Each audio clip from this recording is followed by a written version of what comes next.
BNP ক্ষমতায় আসার আগেই যা শুরু করছে, আসার পরে কি করবে আপনারা একটু চিন্তা করুন। আপনি যে জায়গাটা দাঁড়ায় আছেন, আপনার থাপ্পড় মেরে কালকে বলবো চাঁদা দে, চাঁদা না দিলে ওই যে আপনার ব্যবসায়ীর মতো মাইরা থুয়ে চলে যাবে। যে পাথরটা ছিল, পাথরটা নিতে গিয়া মানে ভাই আমার মতো ৩ জন উঠানো লাগবে পাথরটা। এখানে আরো মানে পুরুষরাই ওটা উঠাইতে, একজন পুরুষ উঠাইতে অনেক কষ্ট হয়। পাথরটা এখানে ছিল, রক্তের দাগও এখনো মুছে নাই। আজকে আপনি আপনি একটা কথা চিন্তা করেন, যেই আওয়ামী লীগ থাকাকালীন ১৭ বছর যে কাজগুলো হাইডে করতো, সেই কাজগুলো এখন প্রকাশ্যে করতেছে বিএনপি। ক্ষমতায় না আসতে বিএনপি তো ডিরেক্ট বলে জামাত ক্ষমতায় আসবে না, বিভিন্ন টক শোতে দেখি জামাত ক্ষমতায় আসবে না, জামাত ক্ষমতায় আসবে না, জামাত ক্ষমতায় আসবে না। এনসিপি তো শুক্র শুক্র ২ দিন, তাহলে ক্ষমতায় আসবে কি বিএনপি। বিএনপি ক্ষমতায় আসার আগেই যা শুরু করছে, আসার পরে কি করবে আপনারা একটু চিন্তা করুন। আপনি যে জায়গাটা দাঁড়ায় আছেন, আপনার থাপ্পড় মেরে কালকে বলবো চাঁদা দে, চাঁদা না দিলে ওই যে আপনার ব্যবসায়ীর মতো মাইরা থুয়ে চলে যাবে।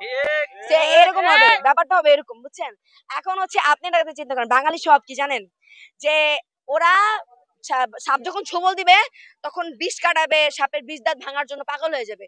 আসলে ওরা বুঝবে মানে বুঝতেছে না যে এখনই যদি সাপটা বিষ দাঁত হওয়ার আগে বিষ দাঁত ভাঙা দেই, তাহলে সাপ পরবর্তীতে আমাদের ছোবল দিতে পারবে না।